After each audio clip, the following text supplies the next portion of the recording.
नमस्कार दोस्तों, मैं सिद्धार्थ आप सभी का बहुत बहुत स्वागत करता हूँ।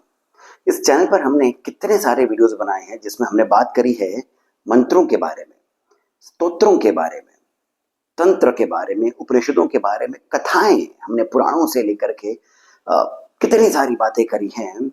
जहाँ पर हमने महान सिद्ध संतों की भी बातें रखी है, भारत के इतिहास की भी बातें रखी है, परंतु इन सब में जो कुछ ऐसी कथाएं हैं, ऐसे वीडियोस हैं जिसको बनाने में मुझे सरलता लगी, काफी सिंपल तरीके से मैं बात को समझ पाया, रख पाया, और साथ ही साथ में मैं उसमें अपना निजी अनुभव भी जोड़ पाया।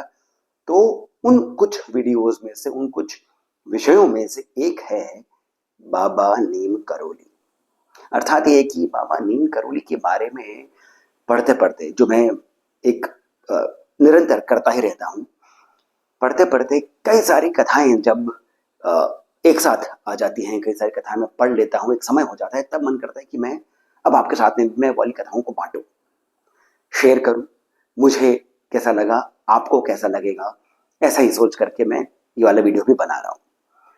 अक्सर जब मैं कथाएं पढ़ता हूँ बाबा नीम करोली की, तो अब ऐसा मुझे होता है, आपको कैसा होता है आप मुझे कमेंट सेक्शन में बताइएगा, अवश्य बताइएगा। परंतु मैं जो अनुभव करता हूँ ये कि कथाएं पढ़ी, एक कहानी पढ़ी, एक दूसरा प्रसंग पढ़ा, फिर तीसरा प्रसंग पढ़ा, और फिर मैं इमेजिन करने लग जाता हूँ बाबा नीम करोली ने कैसे किया होगा, जो कुछ भी उस प्रसंग में किया वो कैसे किया होगा।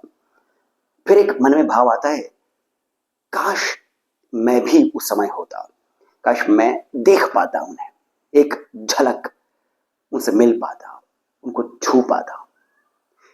ऐसे भाव आते हैं, कदाचित आपको भी आते होंगे। जो भी आपके मन में है वो आप अवश्य ही कमेंट सेक्शन में मुझे बताइए। आज मैं आपको 3 प्रसंग सुना रहा हूं। कुछ आपने शायद सुन रखे होंगे, परंतु ये बातें ऐसी हैं कि फिर से सुनने का मन कर जाता है। 3 बातें मैं रख रहा हूं, 3 प्रसंग रख रहा हूं। सुंदर लगेगा तो इस वीडियो को लाइक अवश्य कर लीजिएगा और सब्सक्राइब हमें करना नहीं भूलिएगा। तो एक छोटा सा प्रसंग, इस तीनों ही प्रसंग बहुत छोटे छोटे से हैं। एक है जब बाबा के एक भक्त, एक सेवक जो थे, वो बाबा के साथ शाम को टहला करते थे, घुमा करते थे। तो एक दिन बाबा उनके साथ में घूम रहे थे, बाबा मौन थे, तो ये जो भक्त हैं ये भी मौन ही थे, परंतु बाबा का हाथ इनके कंधे पर था। तो ये थोड़ा सा आगे चल रहे थे, बाबा थोड़ा पीछे थे, हाथ इनके कंधे पे था, दोनों चुप थे।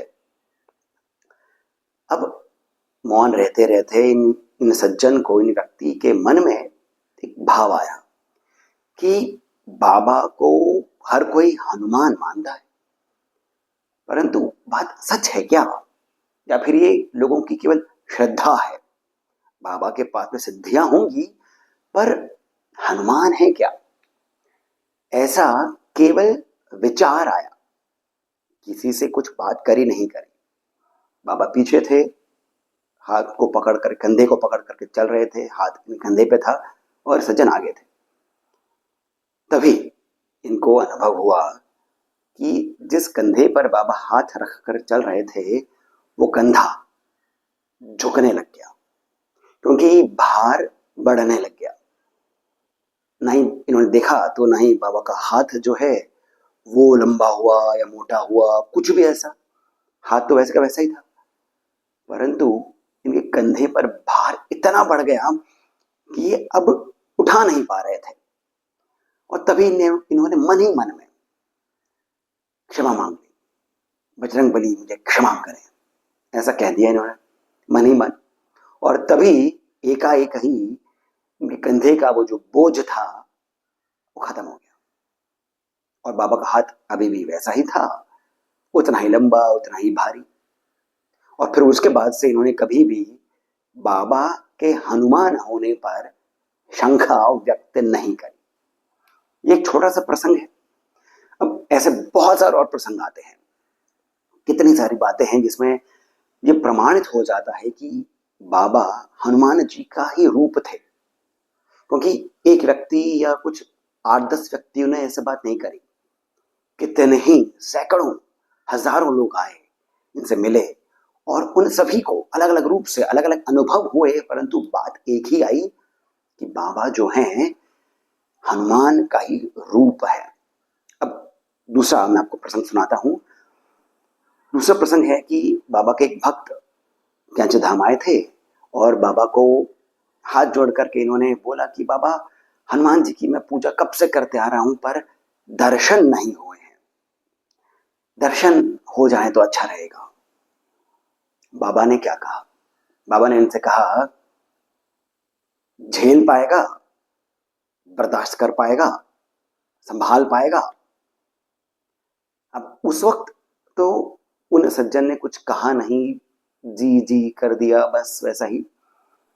परंतु रात को ये जो व्यक्ति हैं ये सो रहे होंगे और इनको लघु शंका लगी, बाथरूम जाना इनको अनिवार्य हो गया, जरूरी हो गया। कमरे से बाहर निकले और जैसे ही बाहर निकले क्या देखा? कनक भूधराकार शरीरा समर भयंकर अति बलबीरा। अर्थात सामने एक विशाल काय सा शरीर, कनक एकदम सोने के समान बड़ा विशाल सा शरीर खड़ा है। ये संभल नहीं पाए, ये समझ नहीं पाए कि कौन है क्या है, और बहुत बड़ा विशाल सा एक शरीर है। ये उसे देखते ही फिर से कमरे में आकर के दुबक करके अपने कमरे में बिस्तर पर चादर ओढ़ करके लेट गए, लघु शंका भी भूल गए, थर थर करके कांपने लग गए। तब इनके कमरे में बाबा नींद करोली आ गए और इनके सर पर हाथ रखते हुए कहा, तो ठीक है। ये एक ऐसा प्रसंग है जो फिर से बताता है कि बाबा ने नाना प्रकार से अपने होने का, अपने वास्तविक रूप का कितने ही लोगों को कितने ही अर्थों में प्रमाण दिया है। अब एक और प्रसंग आता है, बड़ा सिंपल सा, सरल सा, छोटा सा प्रसंग है, पर सुनने में आता है कि ये आप अभी भी जाकर के देख सकते हैं, कैंची धाम। तो बात यह है कि जो गेट है कैंची आश्रम का, उसके सामने एक पत्थर है बड़ा सा, जिस पर अक्सर बाबा बैठा करते थे और वहीं पर ही उनका दरबार भी लग जाया करता था। वहीं पर ही पास में एक उत्तीस का पेड़ था, सूखा हुआ, एकदम झूलता हुआ, कभी भी गिर सकता है, ऐसा सा पेड़ था। अब और ऐसा कहा जाता है कि इस पेड़ की जो आयु होती है वो पहाड़ के और बाकी सारे पेड़ों से कम होती है। तो मतलब ये कि वो बस खत्म ही हो रहा था, मर ही रहा था। तो उनके भक्त ने कहा कि बाबा, ये पेड़ जो है, इससे पहले कि किसी पर गिरे, किसी को कुछ नुकसान पहुंचाए, काट दे क्या इसे? बाबा ने कहा, अरे ऐसा कर, गंगा जल इसकी जड़ों में डाल दे। बस इतना सा कहा, गंगा जल इसकी जड़ों में डाल दे। अब वहीं पर श्री माँ भी थी, वो आश्रम में गई। अब आश्रम में तो गंगा जल रहता ही था, पूरा एक डब्बा गंगा जल का लेकर के जड़ों के आसपास पूरा पानी डाल दिया। बात यहीं पर ही समाप्त हो गई। पर कुछ दिनों बाद ये देखा सबने कि वो जो पेड़ है, उस पर, वो पेड़ जो सूख गया था, गिर सकता था, झुक ही रहा था, उस पर अब नए पत्ते आने आरंभ हो गए हैं और वो पेड़ जो है अब उतना झुका हुआ नहीं है। और ये पेड़ अब आज भी कैंची आश्रम में उसके बाहर, गेट के बाहर देख सकते हैं। तो इस प्रकार से बहुत सारे प्रसंग रहे हैं बाबा के। मैं आपके सामने उन सभी प्रसंगों को लेकर के आता ही रहूंगा। आपने भले ही सुन रखा हो, फिर से सुनिएगा, आनंद आता है। मैं फिर से कह रहा हूँ, बाबा की बातें सुनकर, उनकी बातें कहते हुए मुझे अंदर से एक शांति का अनुभव होता है, आनंद की अनुभूति होती है। आपको कैसा लगता है, आप मुझे कमेंट सेक्शन में अवश्य बताइएगा। और यदि ये वीडियो, ये तीनों प्रसंग आपको सुंदर लगे हैं तो वीडियो को लाइक अवश्य करिएगा, शेयर करिएगा और लोगों के साथ।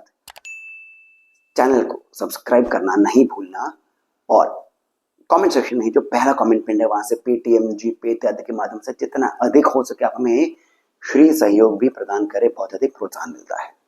इसके साथ मैं सिद्धार्थ आपसे मुझसे जाने की अनुमति लेता हूं। धन्यवाद। जय सिया राम।